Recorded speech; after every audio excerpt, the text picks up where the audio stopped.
Negombo lagoon. இது நீர்கொழும்பை பற்றிய முதலாவது காணொளி.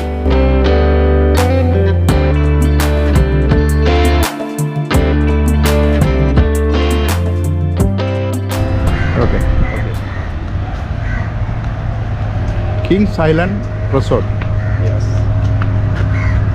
இலங்கையின் மேற்கு பகுதியில் தலைநகர் கொழும்புக்கு வடக்காக அமைந்த ஒரு மிகச்சிறந்த இயற்கை நீர்த்தேக்க பகுதிதான் நீர்கொழும்பு லாகூன் என்பதாகும்.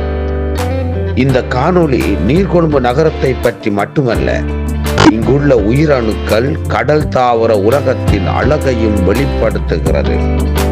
இயற்கையியல் ஆர்வம் அல்லது பண்பாட்டு அனுபவங்களை விரும்பும் எவருக்கும் நீர்கொழும்பு லாகூன் மனத்தை கவரும் ஒரு இடமாகும்.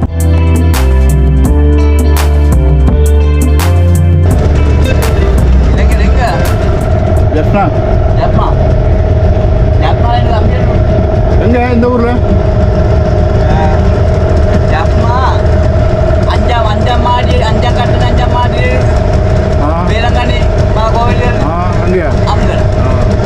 நீங்க போனது இல்லையா? நாங்க போறோம். நான் போறோம்னால 2-3 வருஷத்துக்கு முதல்ல ஒரு தடவை போனேன். நாங்க அது பாரதிக்கு போறோம். அங்க போய் அவங்க போட்டுலாம் போனோம். இங்குள்ள வளமான சுற்றுச்சூழல் வாழ் சமூகங்கள் மற்றும் சுற்றுலா அனுபவங்கள் இதனை ஒரு தனித்துவமான இடமாக்கி விடுகின்றன. நீர்கொழும்பு லாகூன் இயற்கையின் சிறிய பெரிய ஆறுகளால் உருவான ஒரு கடல் இணைக்கப்பட்ட நீர்நிலையாகும். இதன் பரப்பளவு சுமார் 35 சதுர கிலோமீட்டர் பரப்பளவிற்கு விரிவடைந்து செல்கிறது. இங்கு நீர் ஆழம் பெரும்பாலும் 3 மீட்டர் மட்டுமே, சில இடங்களில் 1 மீட்டருக்கும் குறைவாக அமைந்திருப்பதனை காண முடிகிறது.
அது தான் கொண்டு வரும்.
இது வடக்கில் சமுத்திரத்துடன் ஒரு மெதுவெளியான நெருக்கமான வாயிலால் இணைக்கப்பட்டுள்ளது. இதனால் நீர் உப்பு நிலையாகவும் புதையலாகவும் இருக்கிறது. இதை சுற்றி சதுப்பு நிலங்களும் தென்னந்தோட்டங்களும் புல்வெளிகளும் அமைந்து காணப்படுகின்றன. நீர்கொழும்பு லாகூன் என்பது ஒரு பல்வகை உயிரினங்களின் இல்லமாகும். மேங்க்ரோவ் காடுகள் என அழைக்கப்படும் மரங்கள் கடலின் கரையை பாதுகாக்கின்றன. இது நிலச்சரிவை தடுக்கும். மீன்கள், இறால், நண்டு வகைகள் என பல்வேறு வணிகமயமான நீரணு உயிர்களை இங்கு காண முடிகிறது. இல்லையா?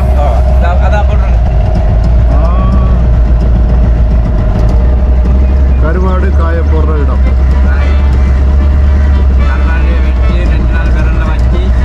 கிராக்கர்கள், ஈக்ரட்ஸ், கேமரான்ஸ் போன்ற நீர்ப்பறவைகள் பயணிக்கின்றன. அத்துடன் கடலாந்தைகள், நாய் மீன்கள், சில நேரங்களில் கடல் முட்டைகள் போன்றவையும் காணப்படுகின்றன. இது இலங்கையின் மேற்கு கரையின் மிக பெரிய மேங்க்ரோவ் சமுதாயங்களில் ஒன்றாக கருதப்படுகிறது.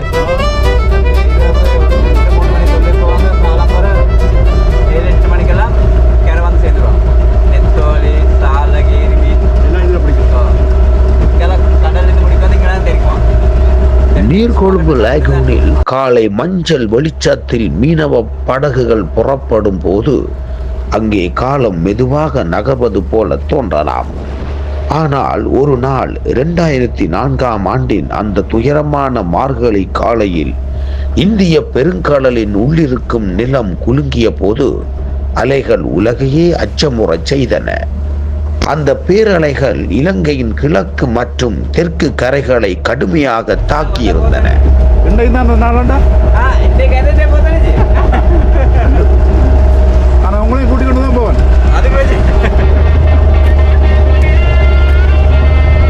ஆயிரக்கணக்கான உயிர்கள் அலைகளோடு அலைகளாக கலந்தன. அந்த வேளையில் மேற்கு கரையின் நெஞ்சில் அமைந்திருந்த இந்த லாகூன் நேரடியான பேரழிவில் இருந்து பெருமளவில் தப்பித்திருந்தாலும் அலைகளின் அதிர்வை அது உள்ளங்கையில் உணர்ந்தது. அலைகள் லாகூன் வாயிலாக நுழைந்த போது கடலின் உப்பு தன் அளவை மீறி உள்ளே கலந்தது. அந்த காலத்தில் நீரின் சுவை மாறியது.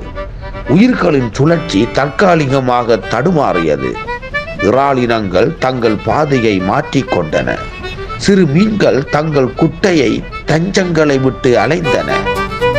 இந்த பேரழிவாக தெரியாத ஒரு மெல்லிய மாற்றம், ஆனால் உயிரியல் உலகில் அது பெரும் அதிர்வாக அமைந்திருந்தது.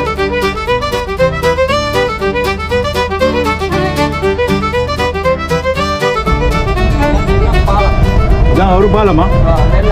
நெல்லம் பாலம்.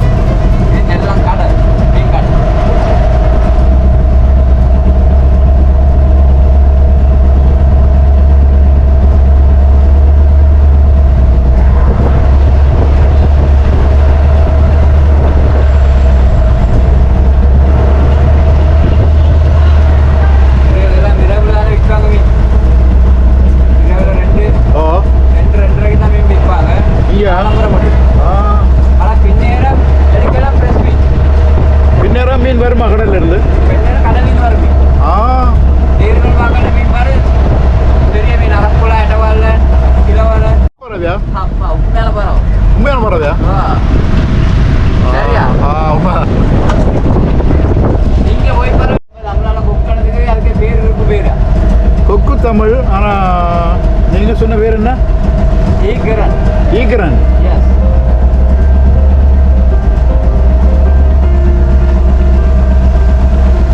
சுனாமிக்கு பிறகு சில மாதங்கள் வலைகள் வெறுமையாக மேலெழுந்தன.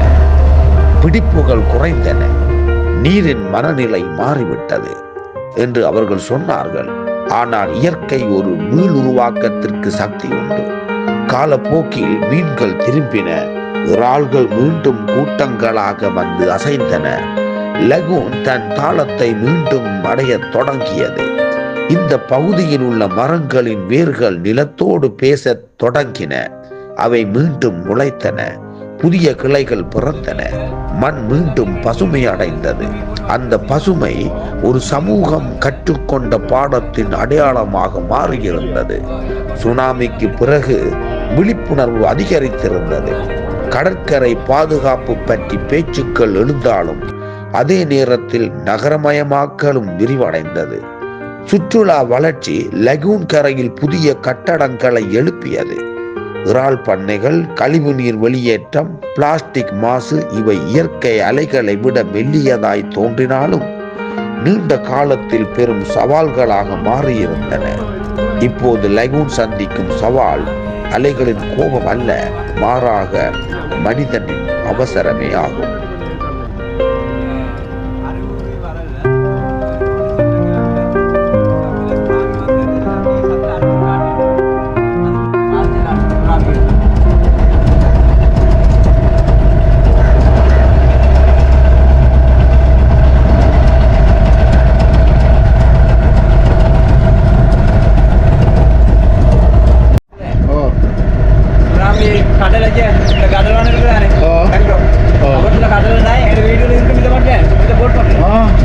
ஒன்றும் செய்யல, சேதம் ஒன்றும் இல்லை. சேதம் வீட்டில் சாமான் எல்லாம் அழிவு. கூட ஒன்றும் முடியாது, ஒன்றும் முடியாது. கூட முடியாது. பாத்ரூம் பக்கம் சாடை அப்படி இடைஞ்சிருது. வீட்டுக்கு தண்ணி வந்தோ? வீட்டில் எண்ணெய் பக்கத்துக்கு மீட்டர் போட்டு அதெல்லாம் தண்ணி ஃபுல்லாக இருக்குது. ஆனால் அப்பா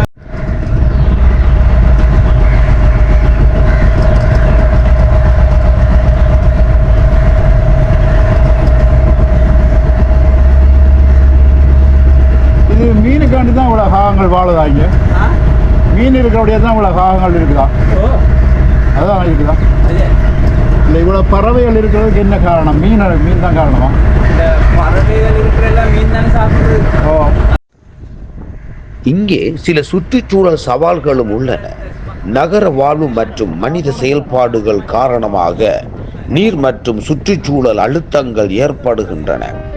தேசிய அளவில் இது ஒரு முக்கியமான நீர்நிலை அமைப்பாக கருதப்படுவதால் குறிப்பாக மேக்ரோவ் சூழலின் மேம்பாடு மற்றும் நீர்த்தரத்தை மேம்படுத்தும் வேலைகள் தேவைப்படுகின்றது. மேக்ரோவ் என்பது கடற்கரைகள், உவர்நீர் கலந்த லேகூன்கள், ஆற்று வாய்கள் போன்ற இடங்களில் வளர தகுந்த சிறப்பு திறன் கொண்ட மரங்களையும் புதர்களையும் குறிக்கும் பெயராகும். கவுள மாட்டேன்னு சொன்னீங்களே, கவுண்டு போட்டுது. இதெல்லாம் கவுண்டது வந்தது, அஞ்சோட வந்தது கவுண்டு போட்டு இதுகளில் இந்த பொறுமதியான சாமான்கள், இன்ஜின்கள், வளகவர் எல்லாத்தையும் எடுத்துட்டாங்க. ஆனால் இவ்வளவுதான் தண்ணி அளவு. தண்ணி 3 மீட்டர் 4 மீட்டர் கூடுதல் இல்லை. அதான் அப்போ நம்பி கவுளலாம். நம்பரே இல்லை, நம்பரே பார்க்க உசலமாக இருக்கணும். இல்லையே, அந்த அளவை பார்க்க கொஞ்சமாக இருக்கு. கடற்பம் நெடுப்பம் தானே அடையாளம் இருக்கு. அங்கே யாருக்கும் மக்களுக்கு பாவமுறை செய்யறது தானே. வந்த வெள்ளக்காரன் செஞ்சுக்காரு அப்படியா? எத்த செஞ்சாங்க உதவி. நாங்கள் நம்மளுக்கு போய் வெளில ஒன்று வாங்கி விட இன்னும் இருக்கிற கரக்கடையில் நாங்கள் வந்து இந்த கரக்கடையில் நின்ற பீச்சு அதே வீட்டு. இலங்கையில் நீர்கொழும்பு லேகூனில் தான் இவை அடர்த்தியாக காணப்படுகின்றன. மேக்ரோவ் மரங்களின் சிறப்புகள் என்னவென்றால், மேக்ரோவ் தாவரங்கள் சாதாரணமான மரங்களைப் போல அல்லாமல் கடினமான சூழலில் வாழ பல வித்தியாசமான மாற்றங்களை கொண்டு காணப்படுகின்றன. உப்பை தாங்கும் திறன் கொண்ட இந்த மரங்கள் கடல் கலந்த நீரிலும் வளர முடிகிறது. நீரில் மூழ்கிய மண்ணில் நின்று கொள்ள வெளியே மேலே தூக்கி நிற்கும் வேர் காணப்படுகிறது. மண்ணில் ஆக்சிஜன் குறைவாக இருப்பதால் வேர்கள் காற்றிலிருந்தே சுவாசிக்க உதவுகின்றன. சுற்றுச்சூழலுக்கு மேக்ரோவ் காடுகள் இயற்கையின் பாதுகாப்பு கவசம் போல் செயல்படுகின்றன. புயல் அலைகளின் வேகத்தை குறைக்கும். மீன், இறால், நண்டு போன்றவை பல்கி பெருக இந்த மேக்ரோவ் காடுகள் மையமாக இருக்கின்றன. பல பறவைகள், சிறு விலங்குகளும் தங்கும் இடமாக இவை அமைந்து விடுகின்றன.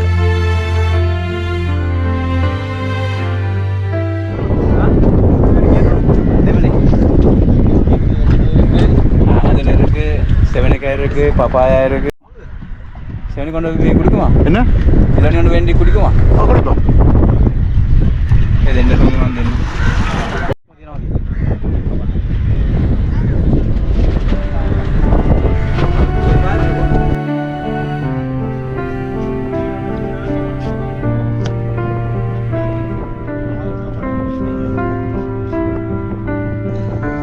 மேக்ரோவ் பகுதிகளில் வாழும் மக்கள் மீன்பிடி, தேன் சேகரிப்பு, மரப்பொருள் போன்றவற்றால் வாழ்க்கை நடத்துகின்றனர்.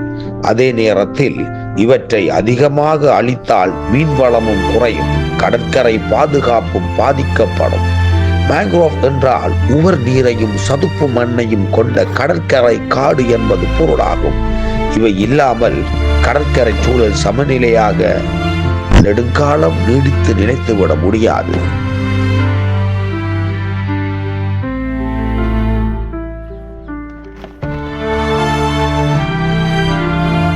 மேங்க்ரோவ் காடுகள் எப்படி உருவாகின்றன, மேலும் உலகின் முக்கியமான மேங்க்ரோவ் பகுதிகள் எவை என்பதை கொஞ்சம் ஆழமாகவும் ஆனால் இலகுவாகவும் பார்க்க முடியும்.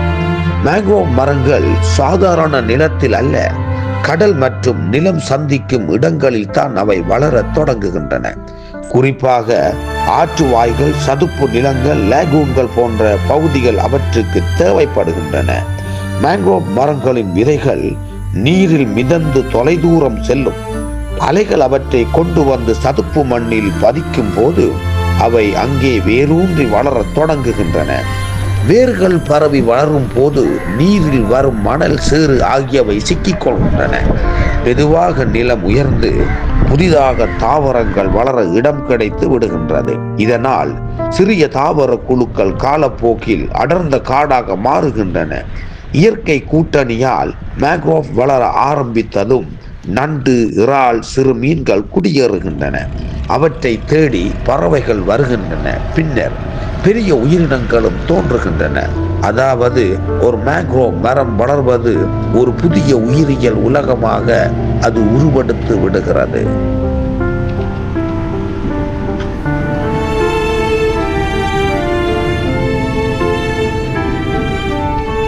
என்ன நடந்தது?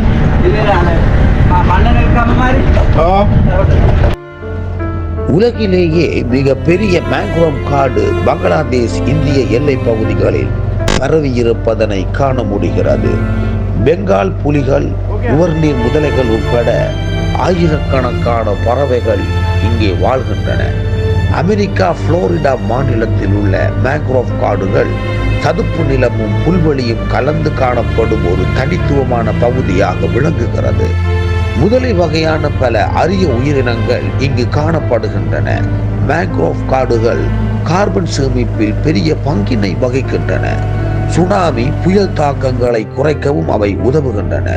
உலக மீன்வளத்தின் பெரும்பாலான இனங்களுக்கு பராமரிப்பு மையமாக அவை செயல்படுகின்றன. அதனால் தான் விஞ்ஞானிகள் இவற்றை கடற்கரையின் உயிர் காவலர்கள் என அழைக்கிறார்கள். தண்ணி வருமா? தண்ணி வராது. குரங்கு வந்து சாப்பிடும் தானே. ஓகே.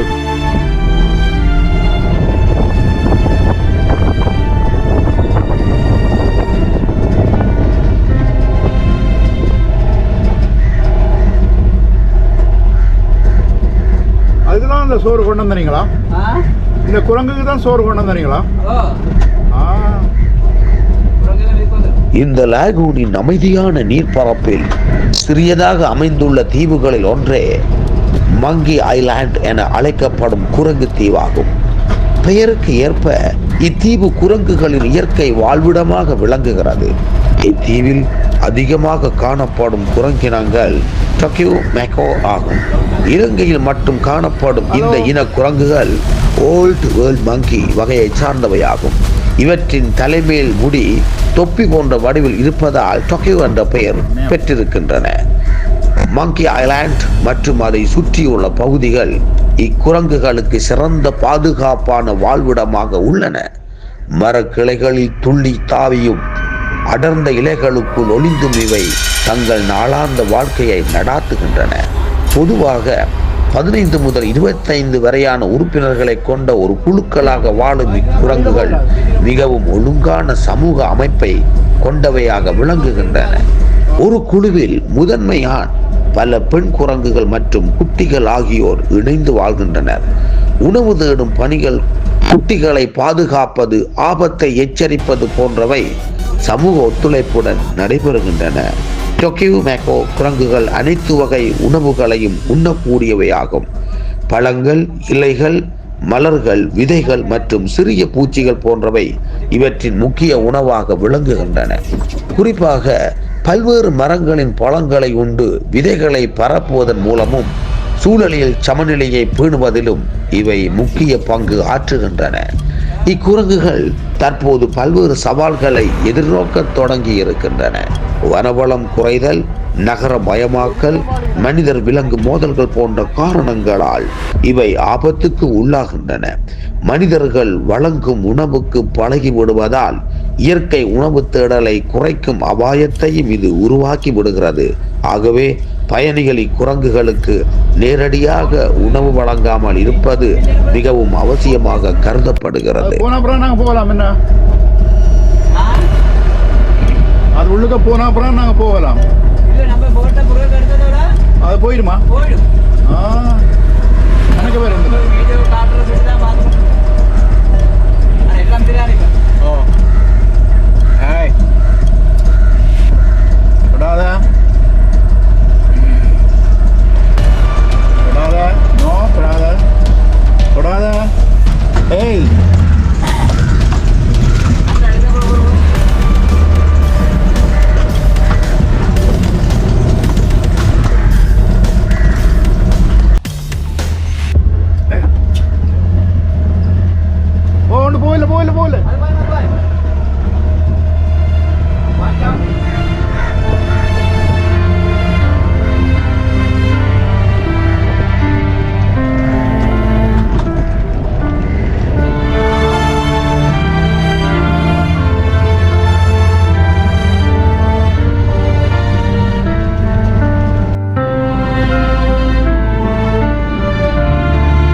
மேங்க்ரோவ் காடுகள் பல பறவைகளுக்கு ஓய்விடமாகவும் வேட்டையாடும் இடமாகவும் இருப்பதனை காண முடிகிறது. அக்ரோட், ஹெரான், கிங்பிஷர் போன்றவை இங்கு அதிகம் காணப்படுகின்றன. சில பறவைகள் நிரந்தரமாக வாழ்கின்றன. சில பறவைகள் காலநிலை பயணிகள் உயரமான கிளைகளில் கூடு கட்டுகின்றன. காலை மாலை நேரங்களில் இவை மிகவும் சுறுசுறுப்பாக இருக்கின்றன. சில நேரங்களில் நீர்ப்பாம்புகள், உடும்பு போன்றவையும் காணப்படுகின்றன. இவை உணவுச் சங்கிலியின் மேல்நிலையை பிரதிநிதித்துவப்படுத்துவதனை காண முடிகிறது. எல்லாவற்றுக்கும் அடிப்படை மேங்க்ரோவ் மரங்கள் தான். விழும் இலைகள், சிதைவு நுண்ணுயிர்கள், சிறு உயிர்கள், பெரிய உயிர்கள் என அதாவது முழு வாழ்க்கை சுழற்சியும் இந்த மரங்களை சுற்றியே அமைந்து காணப்படுகிறது. மேங்க்ரோவ் காடு என்பது வெறும் மரங்களின் கூட்டம் அல்ல. அது மீன்குட்டிகளின் பாடசாலை ஆகும், நண்டுகளின் வீடுகளாகும், பறவைகளின் உணவகங்களாகும், மீனவர்களின் வாழ்வாதாரமாகும். இங்கு ஒரு உயிர் பாதிக்கப்பட்டால் அதன் தாக்கம் முழு அமைப்பிலும் உணரப்படுகின்றது. நீர்கொழும்பு மேங்க்ரோவ் காட்டின் வாழ்க்கையை ஒரு வரியில் சொன்னால், இயற்கை அமைதியாக இருந்தாலும் அதன் உள்ளே வாழ்க்கை எப்போதும் முழு வேகத்தில் ஓடிக்கொண்டுதான் இருக்கிறது.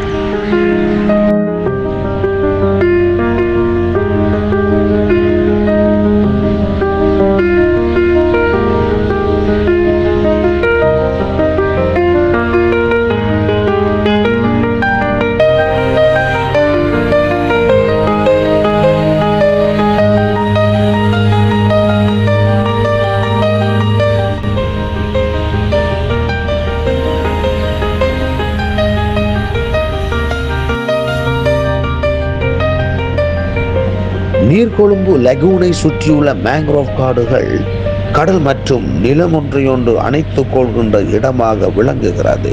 இங்கு உவர்நீர், சேறு, வேர்களின் சிக்கல், அமைதியான நீர்ப்பாதைகள் இவை அனைத்தும் சேர்ந்து எண்ணற்ற உயிர்களுக்கு பாதுகாப்பான இல்லமாக விளங்குகின்றன.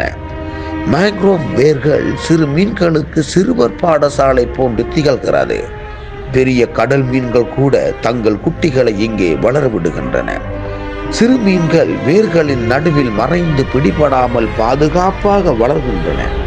நீர் அமைதியாக இருப்பதால் அவை வேகமாக வளர முடிகிறது. இங்கே சின்ன புழுக்கள், தாவர துகள்கள் சிதைந்த இலைகளை உண்கிறது. பெரிதாக வளர்ந்ததும் பல மீன்கள் திறந்த கடலுக்கு திரும்பி செல்வதனை காண முடிகிறது. மேங்க்ரோவ் காடுகளில் மிகவும் செயலில் இருப்பவை நண்டுகளாகும். சேற்றில் குழி தோண்டி வாழும் அவை அலை வரும்போது வெளியே வந்து உணவு தேடுகின்றன. ஆபத்து என்றால் உடனே குழிக்குள் பதுங்கி விடுகின்றன. இவைகள் விழுந்த மேங்க்ரோவ் இலைகள், சிதைந்த தாவரங்கள், சிறு உயிரினங்கள் சாப்பிடுவதால் சூழலை சுத்தமாக வைத்திருக்க உதவுகின்றன. இறாலினங்கள் மேங்க்ரோவ் வேர்களுக்குள் வளர்ந்து பின்னர் கடலுக்கு செல்கின்றன. இளம் நிலையில் கூட்டமாக இருக்கும் நீரின் உப்பு அளவு மாறினாலும் தாங்கும் திறன் கொண்டவையாக அவை காணப்படுகின்றன.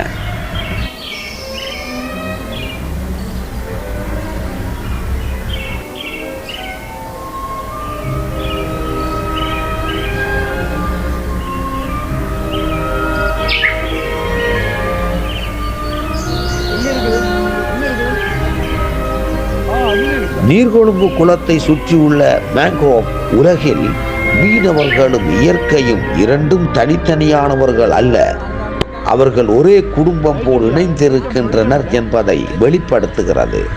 ஒரு பக்கம் உயிரினங்கள் வாழ்வதற்கு இந்த சூழல் தேவைப்படுகிறது, மறுபக்கம் அந்த உயிர்களை மீனவர்களின் வாழ்வாதாரமாகவும் அமைந்து விடுகிறது. மேங்க்ரோவ் வேர்களுக்குள் தான் மீன்களின் குட்டிகள் வளர்கின்றன, இறால் பெருகுகிறது, நண்டுகள் வாழ்கின்றன. இவை வளர்ந்து பெரியதாக மாறும்போது மீனவர்கள் வலை வீசி அதனை பிடிக்கிறார்கள். அதாவது மேங்க்ரோவ் காடுகள் நன்றாக இருந்தால் மீன்பிடி வளர்ச்சி அடைகிறது, குடும்ப வாழ்க்கையும் எழுச்சி அடைகிறது. பல தலைமுறைகளாக இங்கு வாழும் மக்கள் இயற்கையின் சுழற்சியை நன்றாக அறிந்திருக்கிறார்கள். எந்த காலத்தில் எந்த மீன் அதிகம், அலை ஏறும் நேரம் எது, எங்கு வலை வீசினால் பிடிப்பு அதிகம், இந்த அறிவு புத்தகத்தில் கற்றதல்ல, அனுபவத்தில் அவர்கள் கற்றுக்கொண்டதாகும். இந்த மரங்கள் அழிந்தால் மீன்களும் குறையும் என்பதை மீனவர்கள் உணர்ந்திருக்கிறார்கள். அதனால் சில இடங்களில் இளம் மீன்கள் இருக்கும் போது வலை வீசாமல் அதனை பாதுகாக்கிறார்கள். மரங்களை வெட்டாமல் காப்பதற்கு முயற்சிகள் செய்யப்படுகின்றன. ஏனெனில் அது இன்றைய வருமானம் மட்டுமல்ல, நாளைய எதிர்காலத்தின் வாழ்வும் ஆக இருக்கிறது.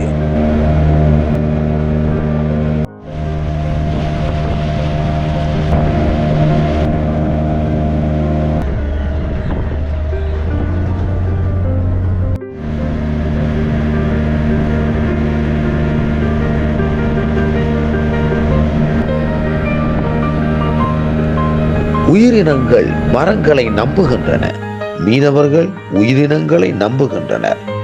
இது ஒரு சங்கிலி. ஒரு வளையம் உடைந்தால் முழு அமைப்பும் பாதிக்கப்படும். காலை படகில் செல்லும் மீனவர்கள் வேர்களுக்குள் அசையும் மீன்களையும் மேலே பறக்கும் பறவைகளையும் பார்த்துத்தான் தனது நாளை தொடங்குகிறார்கள். இயற்கை இல்லாமல் அவர்களின் வாழ்க்கை இல்லை, அவர்கள் இல்லாமல் அந்த சமூகத்தின் பண்பாடும் இல்லை. சுருக்கமாக சொன்னால், இந்த தண்ணீரில் மிதக்கும் காடு மீனவர்களுக்கு வேலை தருகிறது.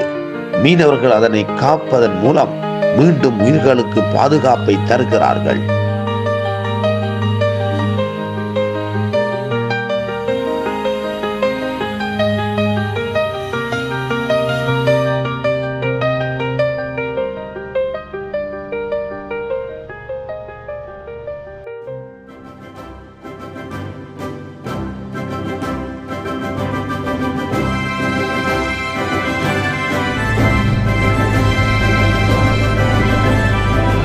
நீர்கொழும்பு லாகூன் கடலும் கரையும் கைகோர்க்கும் ஒரு அமைதியின் ஆழமும் நிறைந்த ஒரு அழகிய இடமாகும். அங்கு மிதக்கும் நீர் வெறும் நீரல்ல, அது காலங்களின் நினைவுகளை தாங்கும் கண்ணாடி. கரையோரம் நின்று காற்றை தாளாட்டும் மேக்ரோவ் மரங்கள் வேர்களை நீரில் நனைத்து வானத்தையும் தழுவும் பசுமையான விரல்களை போன்று அவற்றின் நிழலில் பிறக்கும் அமைதி ஒரு தாயின் அரவணைப்பை போன்றதாகும். விடியற்காலையின் வெண்முரசில் வானத்தை வெட்டி பறக்கும் நீர்ப்பறவைகள் அவற்றின் சிறகடிப்பு லகூனின் இதய துடிப்பாக ஒலிக்கிறது. கொக்கு, மீன்கொத்தி, நாரை அனைத்தும் நீர்மேல் எழும் கவிதை வரிகளே. கரையோர மரைக்கிளைகளில் விளையாட்டுத்தனத்தில் துள்ளும் குரங்குகள் அவற்றின் சிரிப்பு காற்றோடு கலந்து காலை ஒளியை சிரிக்கச் செய்கிறது. இவ்வாறே நீர்கொழும்பு லேகூன் என்பது ஒரு இடம் மட்டுமல்ல, அது உயிர்கள் ஒன்றோடு ஒன்று இணைந்து வாழும் இசையாகும். மரங்களின் மூச்சு, பறவைகளின் பாட்டு, குரங்குகளின் குதூகலம், இவை அனைத்தும் சேர்ந்து இயற்கை எழுதும் அழியாத கவிதையாக அது விளங்குகிறது.